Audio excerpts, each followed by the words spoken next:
And welcome back to Conversation with Legends. We sit down with people who are really succeeding in the business, and by shaping the future of our industries.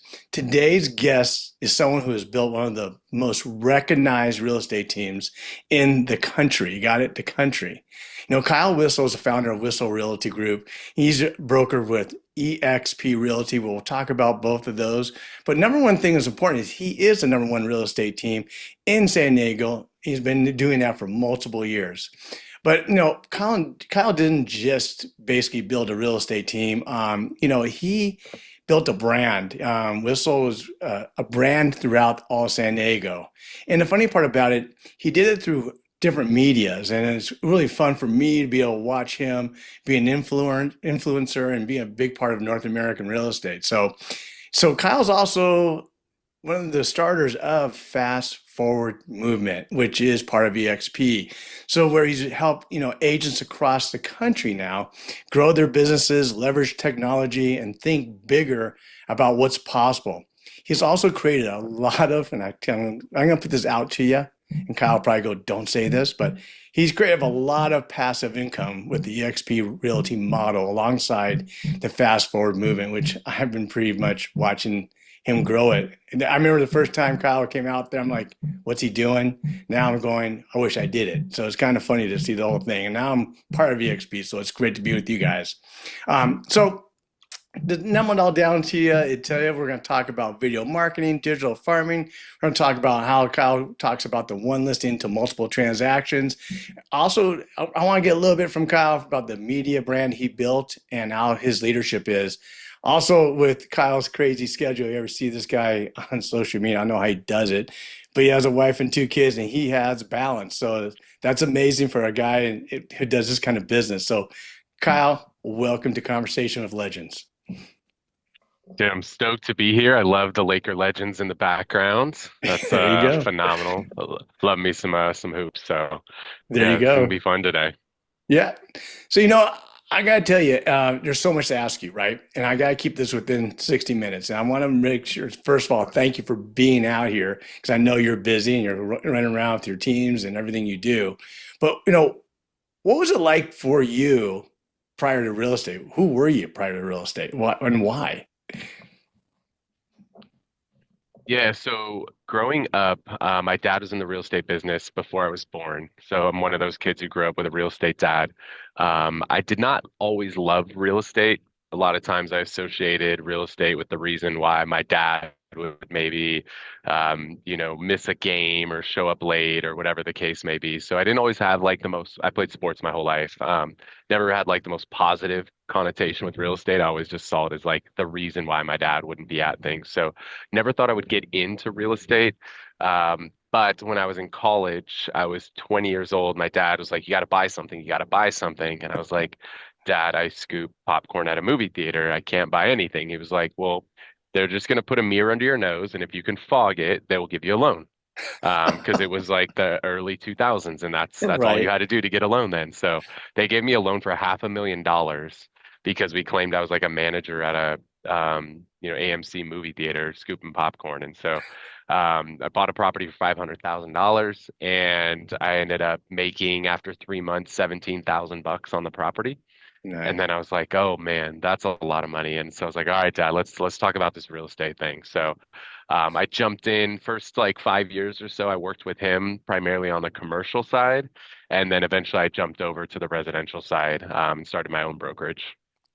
You know, you've had a lot of years in it.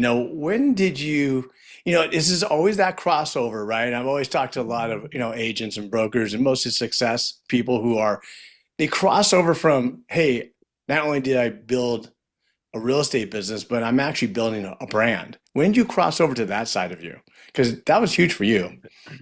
Yeah, I've from day one, like I never joined one of the like traditional franchise brokers because I never saw value. I always saw like I have to pay all this money and really the only thing they're going to give me in exchange is a brand. Right. And I was always of the belief since day one that I don't need anybody else's brand. Like I and so I believe that from day one. So it never made sense to me to go pay. I mean, heck, we just left a Coldwell Banker for office location. It's moving over to EX. Like they realize that brand is not necessary. Like there was a day and time where somebody would literally walk into a Coldwell Banker office and be like, "Can you help me sell my home?" Or they would go in the yellow pages and they would call the Coldwell Banker office. Like, but those that was before our time. Like that just doesn't exist, especially today. It doesn't exist anymore. People don't care. You are the brand. So I've always believed that from day one. So I've always focused on really branding my name. And I know that Right. even if I ever get out of real estate, if I go do anything else, let's say I want to start building homes, because I've built my name, the Whissel name, I could do anything. Right. But I've built that Right. reputation around my name, not around a brand. So, we all go through starting and getting into real estate, and we're all going through this part. But where was the shift for you that changed everything? What was the shift that you saw? With the branding, Yeah. I never understood it. I felt like from day one that was just an old way of thinking. So I think just coming in, the fact that I got into this industry when I was in college, I just thought of it differently than what the traditional way of thinking was. Because Right. I had friends who signed up like at brokerages around the same time that I got into real estate, and they're like, "Oh, I'm working floor time today," and I was like, "What the hell is floor time? Like, I don't understand." Like, "Oh, I Yeah. sit at the front desk and I get the people that come in." I'm like, "Do people actually walk in? Not really." Well, then what are you doing? Like, this is so crazy to me that you're gonna sit at the front desk hoping somebody like walks in the door. So I was always like, I'm not gonna sit around and like wait for the phone to ring. Like, it's Right. my job to make the phone ring. So, there's this the old school brokers, they convinced people that like, oh, if you have this big brand, people are just gonna come to you. I've never subscribed to that mindset. I've always subscribed Right. like I've got to make the phone ring.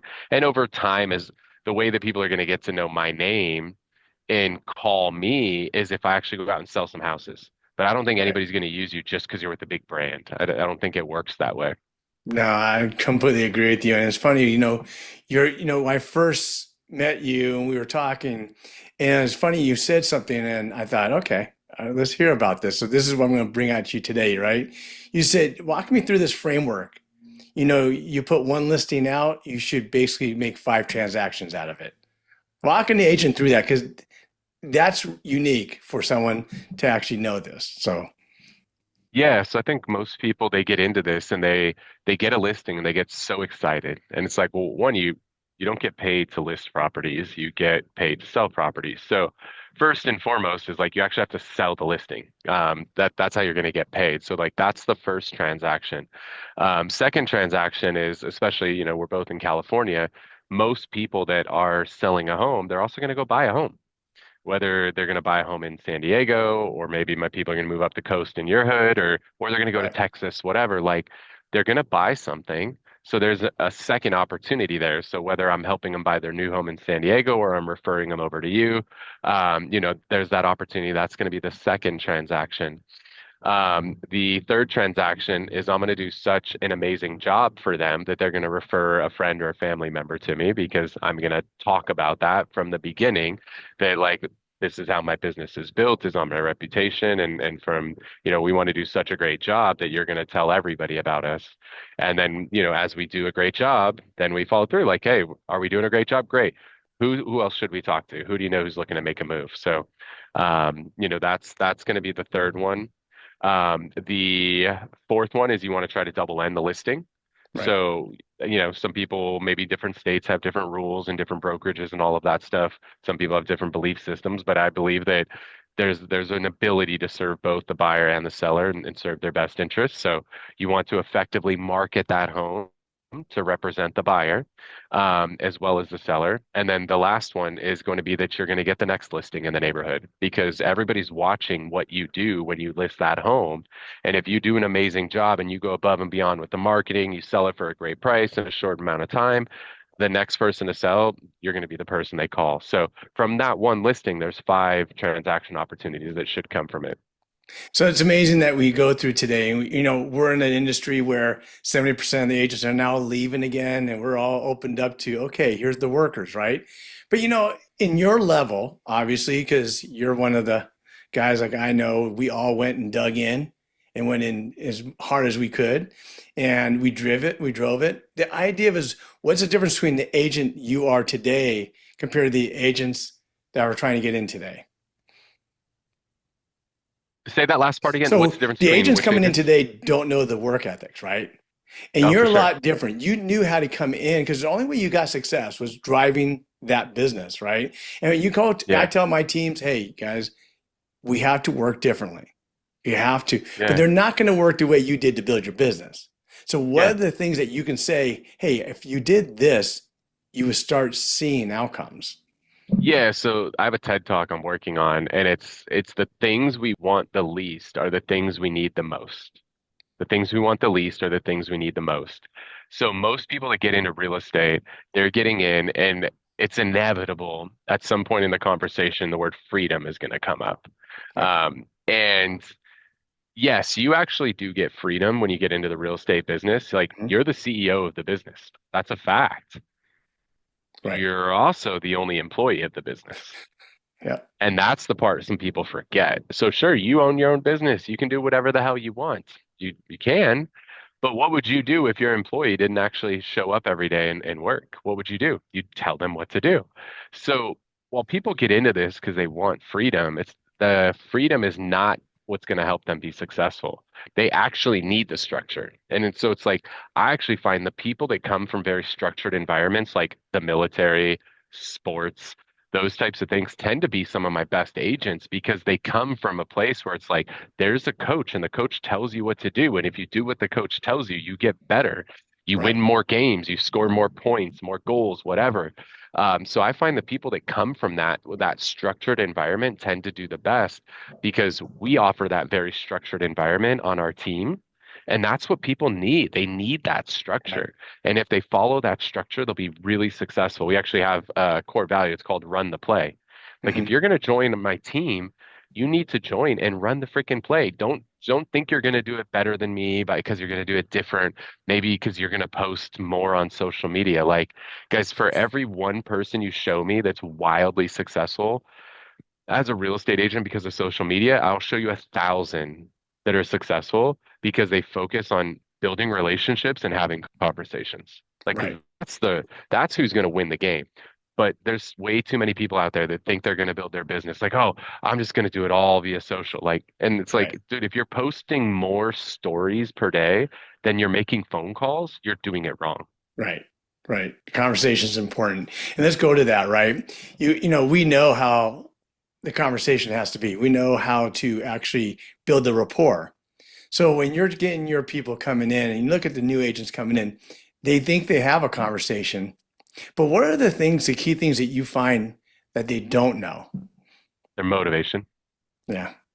Anytime an agent comes to me and is like, "Oh, I got this objection," or "Hey, they want me to give a credit," or any of that, first question I ask, they all know this. What's their motivation? Right. That's the most important thing. And it's wild how many times they're like, "Well, I don't know. I just know they want a three-bedroom, two bath, 1,500 square foot home under $1 million. Why? Yeah. Yeah. It's Why? funny. Like, do you It, not know that? Because if you don't know their motivation, I don't even know how you talk to somebody. yeah. You're just like a clerk at the register. Somebody's like, at Home Depot, like, where do I get a pipe wrench? Oh, aisle five. Like that's your job. Maybe you should ask them like, what are you gonna build with, or what do you need the Right. pipe wrench for? How are you gonna Right. use it? It's amazing. And then it's like, oh, well, I'm actually plumbing my bathroom. Great. All right. In addition to the pipe wrench, you're gonna need this. This is like, like ask some questions, guys. But you got to dig in and understand people's motivation. I think that's the number one thing that newer salespeople miss, Right. or people that are struggling with their, close rates, is they don't take the time to understand somebody's motivation. Once you understand the motivation, everything gets so much easier. So let's switch over to systems, right? So, our whole life, everybody's coming at us and going, hey, lead generation systems. We have to look at lead gens. And it's funny because new agents, even agents that aren't new, I mean, let's put 5-year-old agents right now, they don't have money, you know? So obviously coming to a team like us, they have an opportunity, right? But we just can't take everybody because they don't really fit the opportunity. They don't fit the culture of what we're trying to build. But if you're looking at the systems and you say, okay, first of all, for you, for your team, what systems are non-negotiables? So, I mean, the most important is, we look at like a hub and spokes kind of thing. The hub of every business is the CRM. Like Right. that is the thing that you've got to live in every single day. Like you have to live in that CRM. You've got to get your people into the CRM. You've got to make your calls through the CRM. You've got to text through the CRM. You've got to email through the CRM. You want to have all of that stuff in there because if you don't have that, then every day you're going to show up and you have to think of who to call. And when you Right. call them, you have to think about why am I calling them?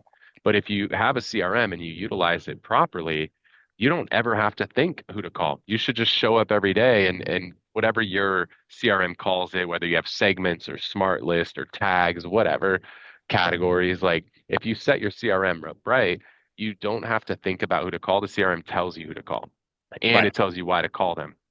And so what I found over the years is the less agents have to think, the more the agent will do. But if the agent has to think about who to call, why to call them, what did we talk about the last time we talked before they make the phone call, they're not going to make it. So our job as a team leader is to try to remove a lot of those, um, those things from their plate. And the best way we can do that is making sure our agents are using the CRM for everything. And then now, obviously, the CRMs are getting so much smarter, and they now have AI, and they're tracking, the conversations, the text messages, the calls, the emails. They're taking all that information and now they're even making the agent's job easier because now when they make a call, it's telling them like, hey, here's what you guys talked about most recently. Here's a summary of all your conversations. So the job's getting a lot easier for the agent now, where they don't even have to have as much of a memory as they once had to.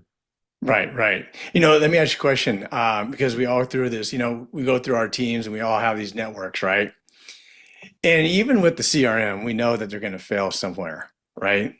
So obviously for my team, the big failure is they're just not task oriented, right? They get into the call, they go to the show and to go do this thing like blah, blah, blah, and they're just not. And then if you're not task oriented, the follow-up system starts breaking down. What Yeah. is it for you? What do you think some of the breakdowns are with these agents and working their CRM? I think task could be a bad thing. So for us, we have our segments set up so that we don't have to task. Hmm. Ideally for us, we only use task when it's very time specific follow up. So if I talk to you and you say, "Oh, you know what? I'm going to the Laker game in Miami this weekend. Can you call me back on Monday?" Like that's a task, right? Because Right, now I need to put a task to call you on Monday, and I'm going to reference in that task. I need to ask you how the game was or how was Miami. So when it's very like time bound or time specific like that, then I like task. But outside of that, you should just be calling through your list, like right. who are my new leads that I've reached out to that I haven't spoken with yet. Let me just call those people. I don't need a task for that. Let me just call all of them, not one Just of build them. your automation. So if you end up having too many tasks, then you end up doing nothing with them because you get overwhelmed by it and you just shut down. It's Right. easier to just shut down when you have 100 tasks than to clear 100 tasks. So agents are naturally going to do with the path of least resistance or whatever's easiest. And so they'll Right, just do right, nothing. right. So tell me, what do you think the difference is between activity and leverage? It's between activity and leverage. So I think, you like fishing. I'm a big fisherman. So you want to fish where the fish are, Right. not just go fish because there's water. But if I want to go, if I know there's a place we go fishing, it's called Santee Lakes. There's 7 lakes. I know if I want to go catch bass, I need to go to Lake Five. Like that's the lake that the bass are in. So that's where I'm going to go. I'm not going to go to Lake One. There's hardly any fish in Lake One. I don't want to go fish there. I want to go fish Lake Seven because that's where all the bass are. So it's the same thing as like there's activity where you could just be calling through random crap or you could figure out where the fish are and Hmm. call through that. So it's a matter of finding where the fish are and then fishing in the right place. And that way you can have both activity, but also have leverage. And that could be as simple as like we use a system called Fellow, which takes our entire database, makes sure it finds it does somebody own a home. If they do own a home, it gives that lead a score based on how long have they owned the home, what's the probability they're going to sell that home, have they listed the home, like all these different factors, and then it scores them. So let's call the leads that have the highest probability of actually selling first. Yeah. So now we can have activity, but then we're leveraging the tool, right? We're leveraging the technology to make sure that we're efficient with that time and not just making activity just to say we did activity, but we're focused on the right activity with the right people. So fishing where the fish are. The Right. other thing I see is I see agents a lot of times like feel like if I could just fill an 8 hour day, I was successful. Like it was a good day. But it's not about how many hours you fill. It's what do you fill those hours with? And my business partner Dan talks about it all the time. Like, I'll take a part-time agent who works 4 hours a day if they'll use those 4 hours on the right things over an agent who works 8 hours a day and fills it with the wrong things. Like, because I'll take that part-time agent. Normally, I used to say like I'll never take a part-time agent, but if I can get an agent who 4 hours a day will just prospect for 4 hours a day, I'll take that over a full-time 8 hour a day agent who just wastes time posting stories all day. Right. I tell you, it's funny. You go back to Fellow. I love the fact that Fellow can give us also what we lost, right? So if you Yeah. think about it, right, we go through it. Ryan did a great job with that, by the way. I think he did amazing with Fellow. But the idea of it is how you hold the agents accountable, right? Because agents aren't going to be like us. They're coming into leads. We're producing the leads. So Yeah. what's your basis of holding accountability? Accountability is huge for us. So we have various different expectations in our company. We have activity-based expectations, and then we also have production-based expectations. So the activity ones are based around things like showing up to meetings, getting on huddles, hosting open houses, a variety of things like that. And then our production-based ones for us, now you guys all got to understand that all markets are different. So we're in San Diego. Our team average price is like 900,000, somewhere around there. If Right, you are in a market where your average price is 4 or 500,000, it's going to be different. But for us, you have to pen 2 deals in the first 6 months, and got then it. you have to do 6 deals every 12 months thereafter. Like that's our minimum to be a part of our team. And we enforce all of those expectations. So if you are not doing the activities or you're not hitting the production numbers, you'll get put on probation. And if you don't follow through, you will get fired. And we fire a lot of people. Um, Right, right, Typically, we bring in about 10 agents every month into our team. The goal is to cut two during the training. Usually, one will self-select out, like one self-selected out today because he doesn't want to do open houses. Bye. And then we fired one last week because he was super rude and disruptive during the training and to the actual trainer. And if you're going to be rude and disruptive to the trainer, you're probably going to be that way with clients. So the last thing I'm going to do is give you a lead when you don't even respect my trainer. right, So we usually every 10, two get cut during training, two cut at that 6 month mark, and two get cut at that 12-month mark. So we're keeping four out of every 10 that we bring in. But the four we keep are the good ones, right? They're the ones right, that put in the work, they run the play, they do all the things. So you have to actually enforce your expectations or your standards, right? When we talk about right, accountability. And the beauty of it is because we do that, when somebody gets put on probation, they know that if they don't follow through, they will get fired. right, And if right, people don't have that fear, then they're never going to perform, right? If you have all these empty threats, and I see teams do it all the time, like, oh, well, if you want to be on my team, you got to sell a house a month. Okay. So what if I sell 11?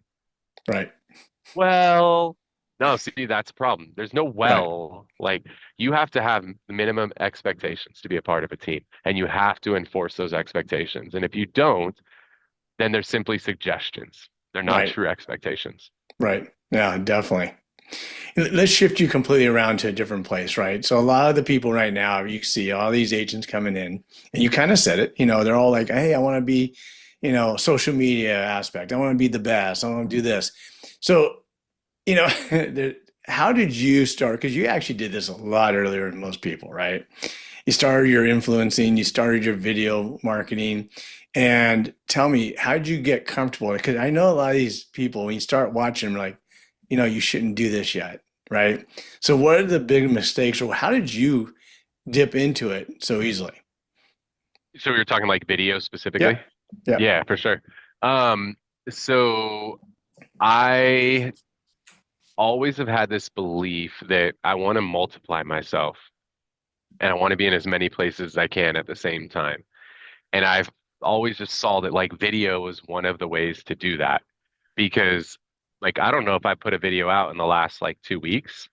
but I've had thousands of hours of my videos that were watched in the last 2 weeks, Sure. right? When I go to sleep tonight, people are still going to be watching videos while I'm sleeping. And that's magical because phone calls, as much as I love phone calls, as important as they are, the phone calls aren't going to make themselves while I'm sleeping, but people are Right. going to watch the videos while I'm sleeping. So I was in a saw like that was a really unique opportunity that was available.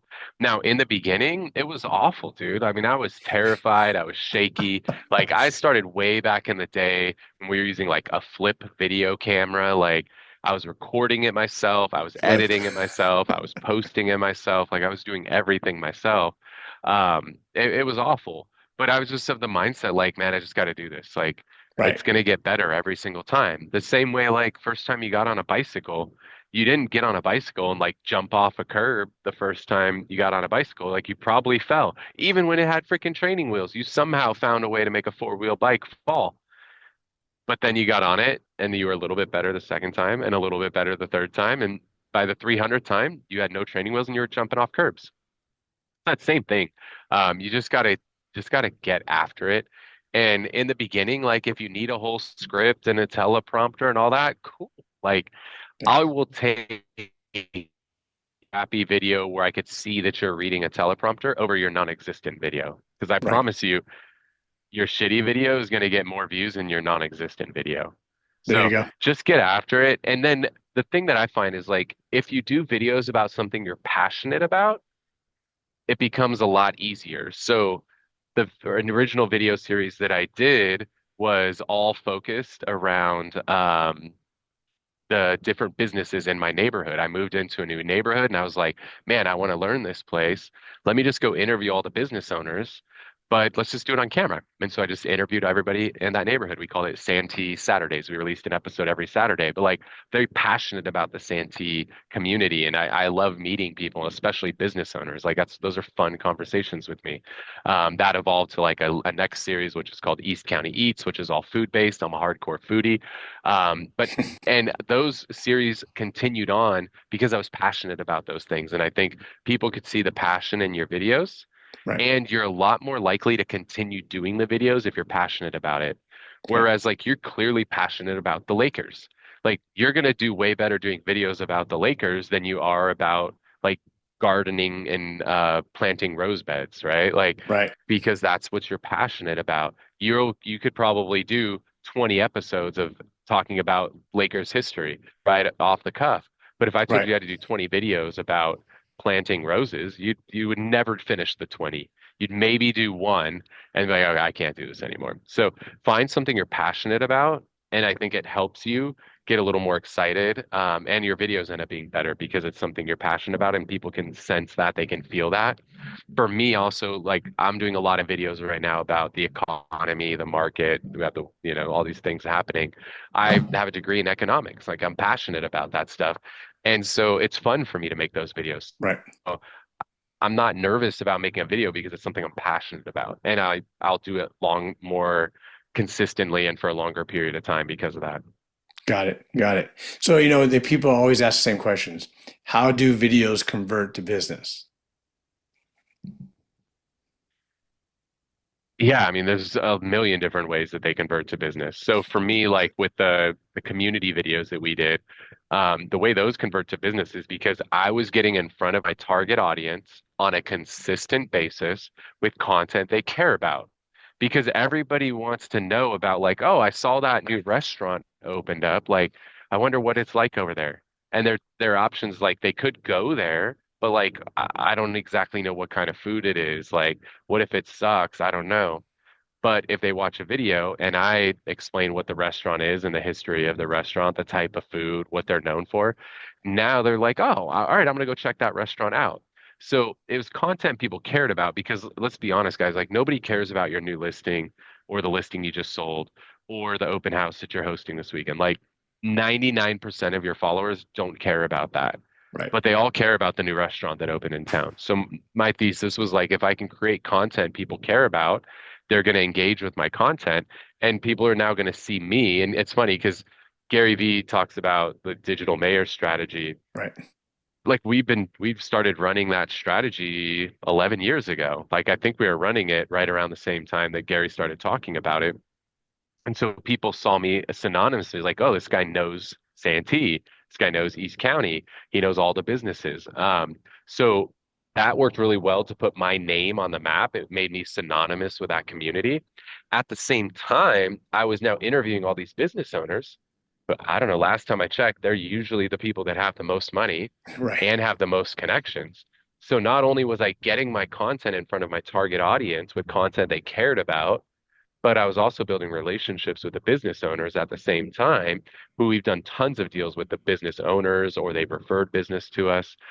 Because when you go into a business and you now like spotlight them, you help their business grow, they're grateful to you and they want to return the favor. And we never charge the businesses anything to do Right. this. Where Right. at the same time, they're getting pitched all the time of like, from media companies to do the same thing and they want to charge them thousands of dollars, and here we are coming in and doing it for free. So they're super grateful to us because we now put their business on the map, brought them a bunch of new customers. Now they want to return the favor. So, I mean, what was the funniest experience you ever had doing a video? The funnest experience? The funniest one, like, oh my Oh, God, I I was can't. watching, there was one, oh, this was probably the funniest. Okay. We were at one and we always try to order, like when we do food ones, we'd always try to order like the weird thing on the menu, the unique thing, because people are like, you got to do our burger. And I'm like, dude, your burger looks like everybody else's burger on camera. Like nobody can tell the difference between your burger and the next guy's burger. So we always order unique things. And so we were at a breakfast one and I was like looking at the menu. I'm like, oh, you guys have a chicken liver omelet. I was like, how is it? And the owner's like, oh, that's gross. I don't, I've never had it. That's gross. I'm like, that's what I want.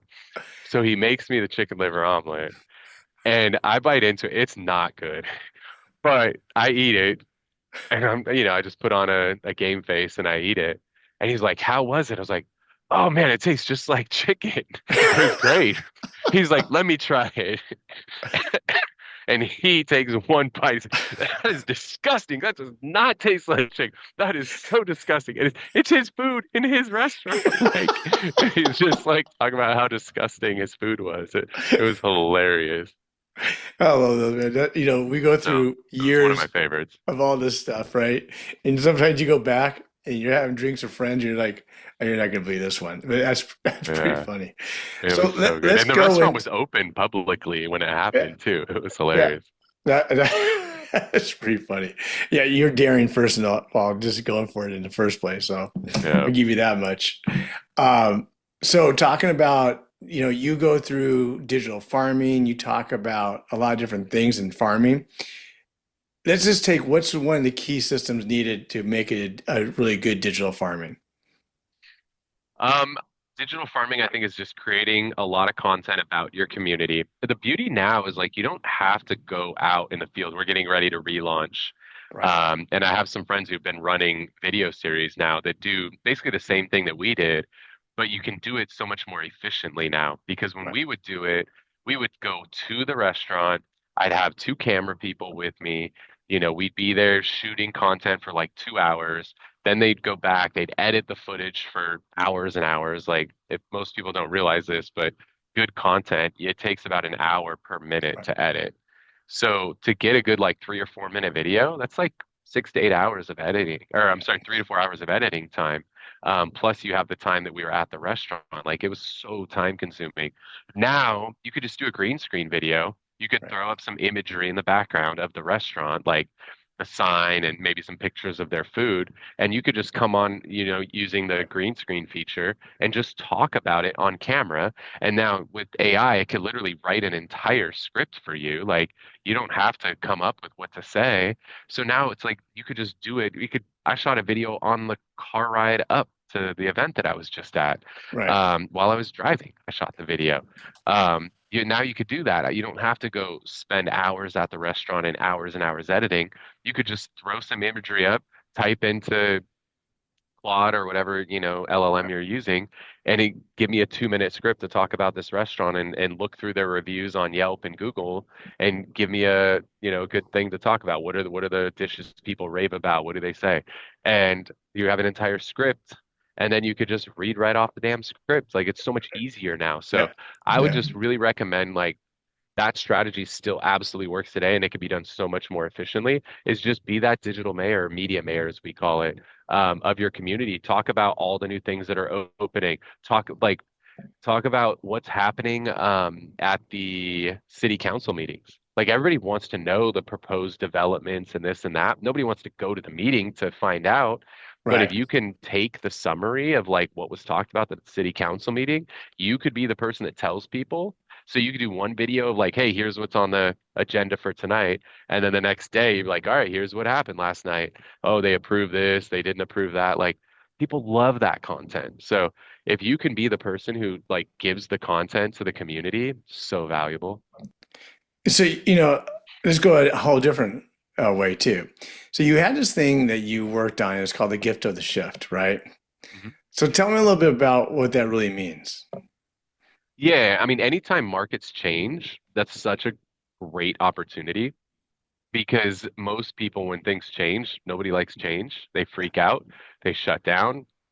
Nobody wants to change. They just want things to be the same today as they were yesterday, and they want them to be the same tomorrow as they were today. So when change happens, it creates opportunity. So, like, what's one of the changes right now? If you actually track the trends, there's a lot of distressed homeowners right now because anybody who bought it in Huge. 22, 23, 24, if they go to sell their home right now, they're probably break even at best, potentially upside down. Yeah. So getting into things like short sales, that's scary for people. What is a short sale? All I right. remember the first time I did a short sale, 15 years ago, I was like, wait, why would the bank take less than what they're owed? I don't understand. It didn't even like make sense in my head.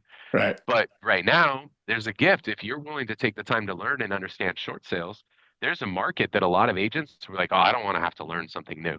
That's a perfect example of a gift of the shift that's relevant today in today's market. Because if you go on trends.google.com and type in notice of default, notice of trustee sale, the amount of people searching those terms is increasing substantially. Huge. It's Why huge. are people searching it? Yeah. Because they got one. What Yeah. does this mean? Yeah. So if people are searching it, that means people are getting them. And there's obviously data providers out there that could confirm the numbers to you, but that's one of those opportunities right now where there is a shift in the market and there's a gift to be had there for those that will take the time to learn something new. It's funny, we put some parts of the team and you talk about that kind of shift in today's market. You go on foreclosure radar, you can see all the pre-foreclosures, right? So one of my team members are just turning around going, okay, I want to take that data, stick it into where I can get Prospect Now, get all my data, throw it into the CRM, and then let's just start going at them. And now they're picking up listings. And now Yep. these guys have equity, but they're in pre-foreclosure. But the Yeah, and nice part it's is some of those it's a people done don't even deal. realize it. Yeah. And it's like, Yeah, before when we first got into business, you had to go find it. Today, it's right in front of you. yep, There are so much data to look at that it's a whole different world. And a lot of agents totally. who are new don't get what we had to go through in expireds and stuff to get to what we wanted. Now it's like, okay, look at all you gotta do is call. All you gotta do is go to the door. Go do it. Yeah. It's so funny. So I want to go really into there's a lot of shifts for you, right? You went from going from a top producer, right?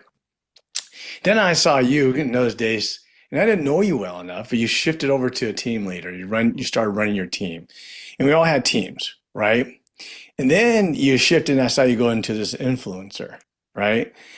But also you did a talk one day and you're talking at a Tom Ferry event and you bring up this EXP. I'm like, what's Hmm. what's he doing? So and it was funny because a lot of my friends were like, what did he say? What is that? What's Kyle doing now?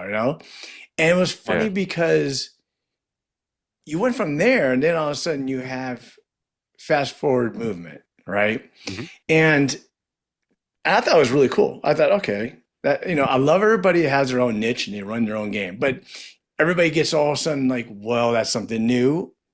What's that mean? How do I do it? Yep. But I want to say that you're one of the first people around my groups of top producers who you leaned into that, right? You and Dan. And Hmm. so what was the first thought that made you go there? How'd you get there? Yeah, so I had my own independent brokerage before coming over. And so when I think most everybody when they do an independent brokerage, the thought in their mind is like, I'm going to build this thing, I'm going to make it really big, and then I'm going to sell it someday. I think that's most everybody who does an independent brokerage has that thought. And I got to the point where actually started getting calls from people that wanted to do an M&A type deal, merger and acquisition type deal. Right. And I was like, oh my gosh, it's happening. But then I went through the process and they valued my brokerage and it was pretty much worthless. I was like, wait, this is worth like a tenth of what I was hoping it would be worth. And I was like, this is stupid. Why am I going to run this brokerage and do this and deal with the headaches when it's not worth anywhere near what I want it to be worth, what I thought it would be? So I was like, screw this. I don't want to be a broker anymore. I don't want to do this.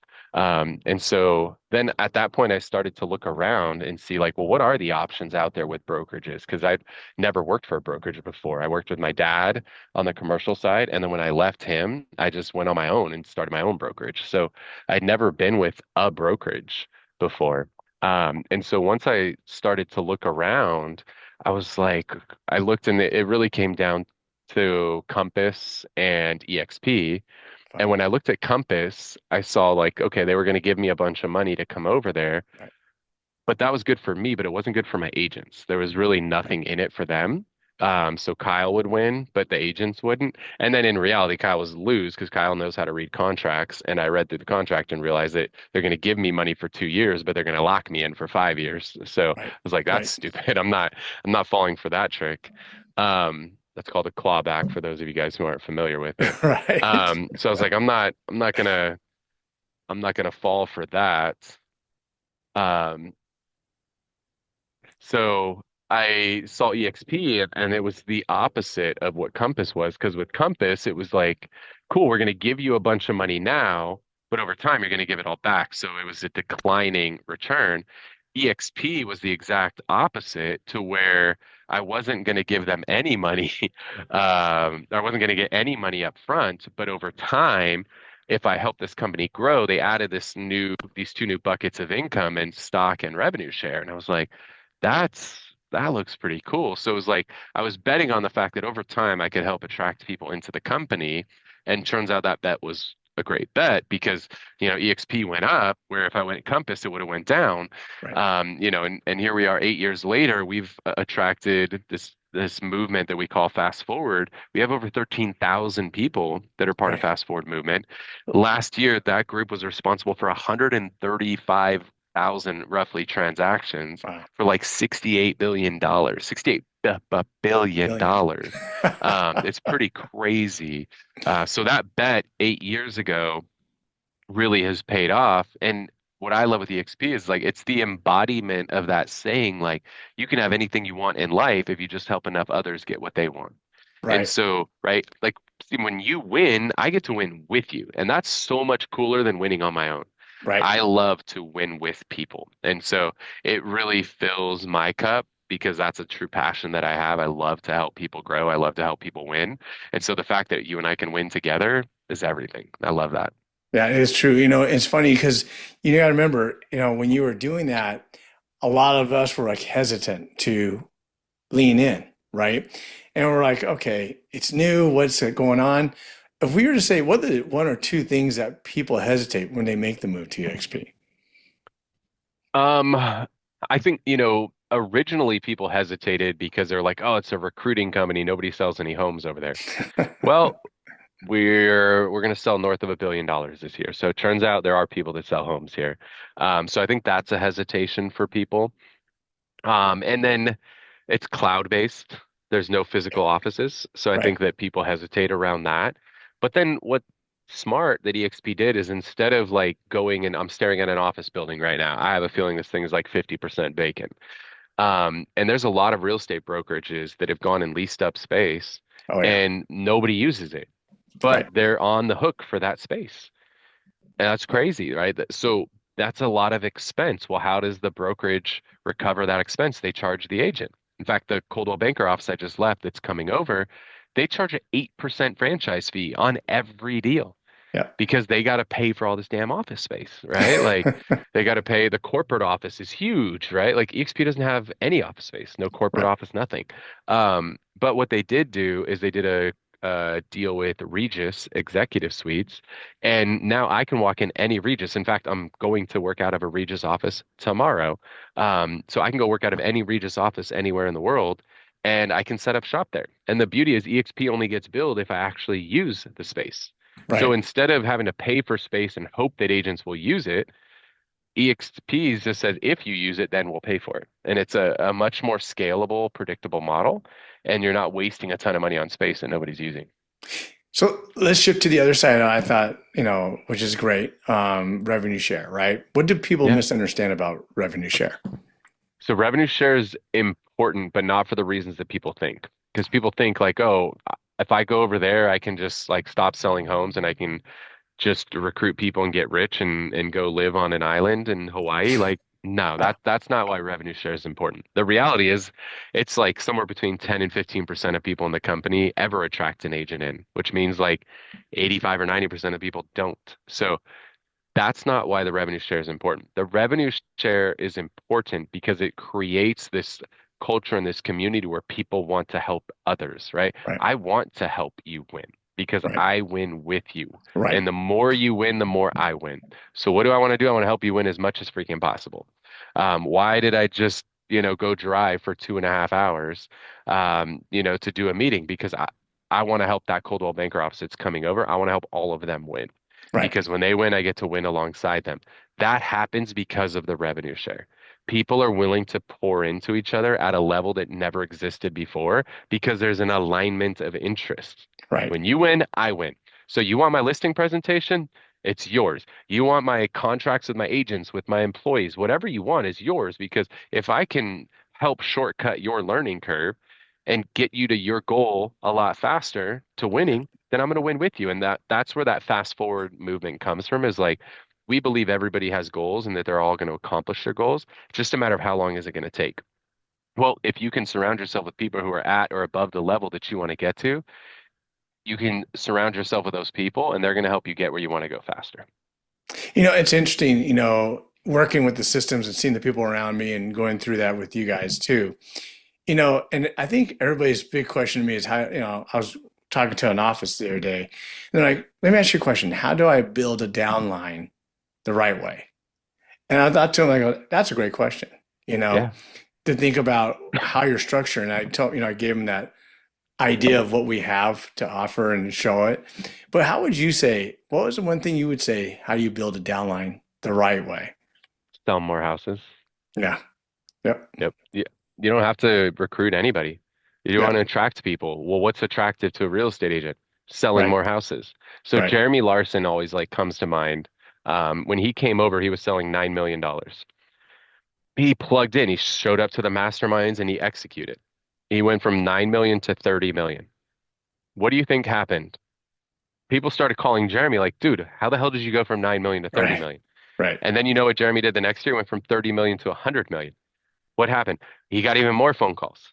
And the people Right. calling were bigger players that were calling. Then he Yeah. went to over 200. This year, I think Jeremy's probably going to do north of half a billion. He's going to do 500 Right. million plus this year.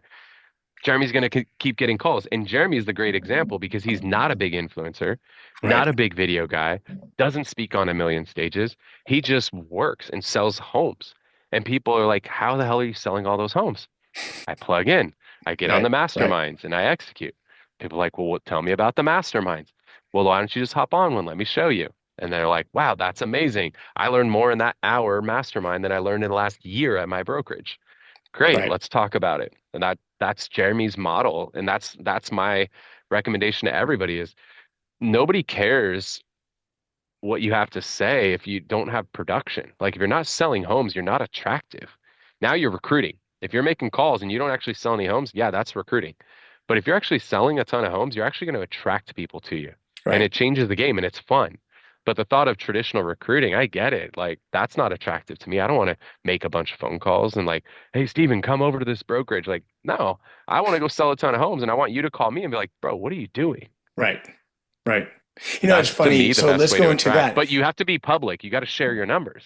Right, of You got to course. put it out there. You got to put yourself out there. You got to say like, oh, I was on our mastermind on Monday. I got this great idea. Like somebody gave a great idea. We were talking about how do you overcome the Redfin objection. Somebody was like, have you ever actually pulled up Redfin's Yelp profile? No. Go on Redfin's Yelp profile. In San Diego, they have 15 one-star reviews. Right, They're like 4 stars overall. Like now that's a takeaway. So share that, right? Publicly. right, Like, hey, I was on the mastermind on Monday. I got this great takeaway. I wanted to share it with you guys. People were like, hey, what is this mastermind? And then boom, you invite people onto the mastermind. right. So how did you start fast forward movement right away, or what made you shift into that?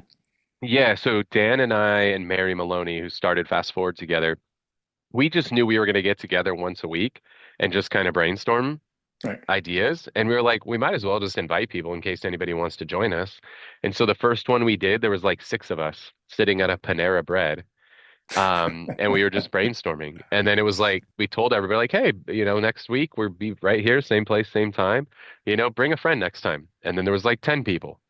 And then there was 20. And then it was like, okay, we can't do this at Panera anymore. We're too big.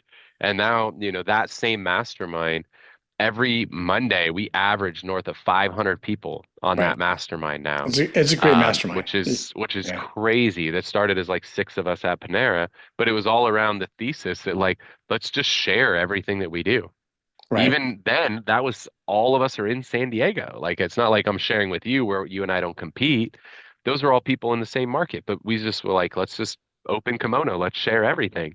right. And it turns out when you open yourself up and you share, that's attractive to people Yeah, and yeah, they invite friends and then the beauty is like because that's how we started this thing was all sharing how we achieve the levels of success that we do.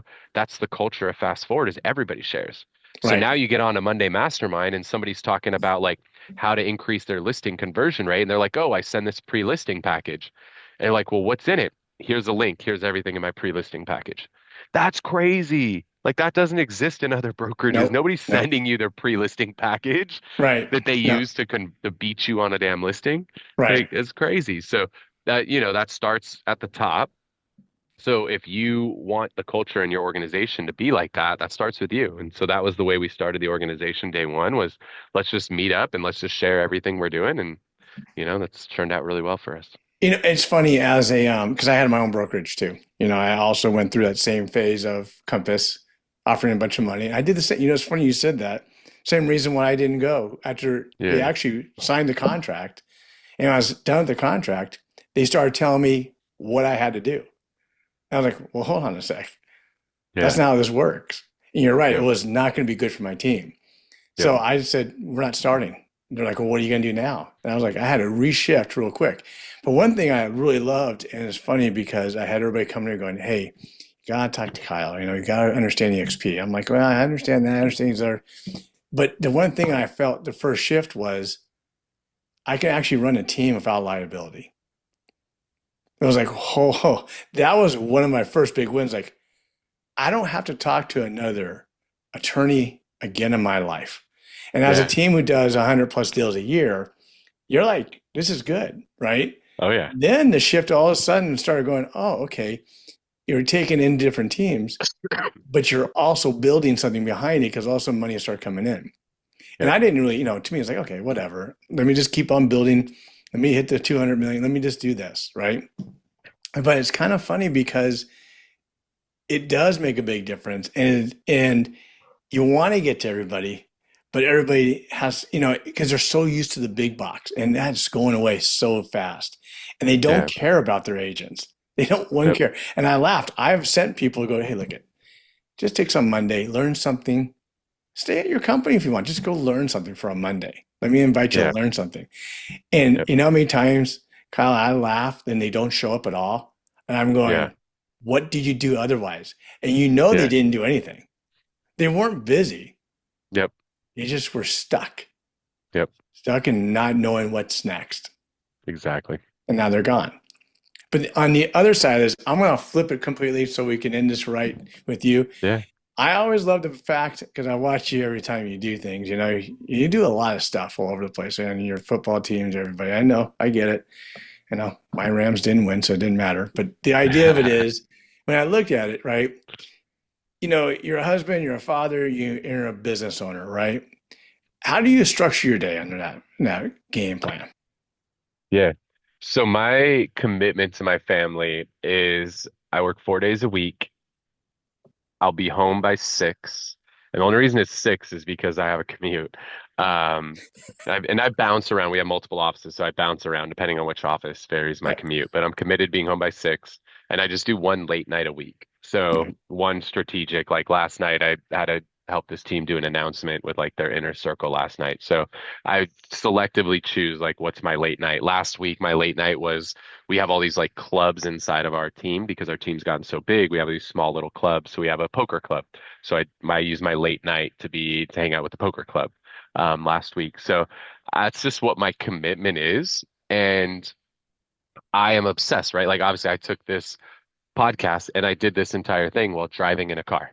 I noticed that. Because otherwise I'm going to sit in a car and I'm not going to accomplish a whole lot. So I just make the maximum usage of every minute of every day. So what I get done in an 8 hour day, like I've had people sit with me, like they'll come shadow me for a day and they're like, is this what every day is like? Yeah, this is what every day is like. Like my normal day, there's usually like 10 to 12 calendar events in a Right. day. Right. There's just no downtime. So it's Right. like I'm gonna get everything done in the amount of time that's allotted. And that's it. Like, but I'm gonna be so diligent with the usage of that time. I'm not gonna waste any of it. Because any time that I'm wasting during the day is time that I'm not going to be able to spend with my family at night. And to me, there's nothing I'm going to do during the day that's more important than spending that time with family at night. So Very let cool. me make sure I do the right things during the day so that I get that family time at night. So And you I just answered so many obsess. And it, questions. it ties back to what I talked about with my dad earlier, right? Like Yeah. not being at games or showing up late. Like I'm obsessed. I've learned this term of like anti-role model. There's Right. role models, there's anti-role models. So, and I love my dad to death. Um, but I don't want to be that. I want to be at every game. I want to be on Right. time. I want to be there for things. Even when I'm not expected to be there, I still want to surprise and show up to things. Like, where Right. my daughter knows she has something and I'm supposed to be at work and I'll leave work early to be there for her. Right. Right. Um, like I'm obsessed with that because that time, your kids, my oldest is 9. Like, what do I got? 9 summers left with her, like at Right. best, It's so like huge. What you just I said is the yeah, biggest thing that people don't think about, right? Because I was the same way. I had a dad who was a workaholic. We never had dinner before 8:30 when he got home, and it was okay. But he had his own way of his success, and I did the yeah, opposite. I was like, I'm going to work hard, but I'm going to calendar myself to make it happen. yeah. You got so many projects. You got companies. You got real estate that you're buying and selling and doing your own stuff. Your balance, how does that all that exist in you? Well, People some go, of how it does he is do it? cutting stuff off. Like I was doing development and it was getting to be too much, and I basically shut that down because it was overwhelming me. It was stressing me out. It wasn't fueling or it wasn't filling my cup. And so it's like I can't do this anymore. I cut the partnership off that I had with that. I halted some of these projects because it was just like I don't have the capacity Right. and I don't need the money. Like it was a fun challenge, but it was like if it stresses me out, it's not filling my cup. It's draining me, and I could feel that. Like I'm really obsessed too with not only being there physically with my family, but being there mentally. And I don't want the stress of the day spilling over to where maybe I'm home, but now I'm pissed off, I'm frustrated, I'm Right. exhausted. Like that's not fair to my family. Like they had nothing to do with that stuff. So sometimes you have to realize your over capacity. You have to Yeah, be completely. okay to Yeah. admit that. Like Yeah. I'm Yeah. human. And of course I have the choice, like sure, I could add working full days on Fridays or I could work Saturday, Sundays, like, but that's my choice is I want to work those 4 days a week. I don't want to go beyond that. And so then I'm faced with that choice of like I gotta let something go or I gotta work more hours. And to Right. me, it was easier for me, what I want in my life is the time with the family, so it makes more sense to let that other thing go. So, on a funny note, right? What does your daughters think you do? My daughter knows because she actually sells to my real estate agents. So she started a company about a year ago this time selling gift baskets to my real estate agents. Oh, how So funny. yeah, so That's she funny. started her Yeah, I was first funny. I business remember at bringing 8. my kid around the business, my first daughter, and she's like, I didn't know this is what you do all day. I Yeah, started laughing like, yeah, this is what dad does. She goes, yeah, wow, this is crazy. Then she started seeing the checks go. And she goes, oh, these are pretty good. I'm like, yeah. yeah, it takes a little time to get those, but you get them. My daughter's Um, actually been on my podcast one time. It was really fun. that's awesome. That's Yeah, awesome. So look at, I know I took a lot of your time today, and I could ask you questions all day long because you're so knowledgeable on so many things. I mean, you talk about brand, you talk about AI, you talk about everything, and it's funny. I want to get more people involved with you too at the same time because to me, I see you as a huge light for people to understand there is a better way, and the problem is they're going to the wrong places to try to find a better way. And what we always said like a manager is not the manager. He's not the salesperson. So you're not going to learn everything that you're going to get. But if you come into these networks, man, you get it all right away. But, I yeah, appreciate a great conversation with you today. What stands out for me is your journey. You're just evolving all the time, Kyle, and it's cool. I talked to Alan about you. I talked to all these people like, hey, I love the fact that how you and even Daniel, you're shifting around all the time. You're thinking about how to make cost-effective moves, how to make production moves. And, agents are always stuck, right? And the thing to get out of being stuck is being on these kind of designs that you share on and that you do, and being able to be open-minded instead of closed off because of what you hear on the outside, right? The outside is always static, right? It's always that yep, blah, blah, blah, and get in the inside where everybody's making money and doing well. So, you know, what I love about it is you're a long-term win, and there's a lot of people who's going to get a lot of these little tidbits here today, and get the plants a chance to exceed in a sense. And again, I want to say is, you are unique, right? Because you've done a lot of different things. You went to every different lead gen and handle it. But the most important part is you're able to express good and bad and make pivots quick. Like you said, like the short sale process. So yeah. for everybody who's ever tuned in today, thanks for coming to Conversation of Legends. Kyle, thanks for being such a big part of this. And a lot of people are going to be thankful that you actually shared what you did. So thanks again. Yeah. Yeah. If you guys want to stay connected, just go to thewhisselway.com, thewhisselway.com. That connects to all my socials, podcast, YouTube channel, all of that fun stuff is on there. So that's the best place to stay connected, or just on Instagram at Kyle Whissel. You got it. I'll be sharing all that in there too. So Sounds perfect. good, man. All right. Hey, again, thanks again. I know you're busy. Do your day, and we'll talk soon, right? See you, dude. You got it.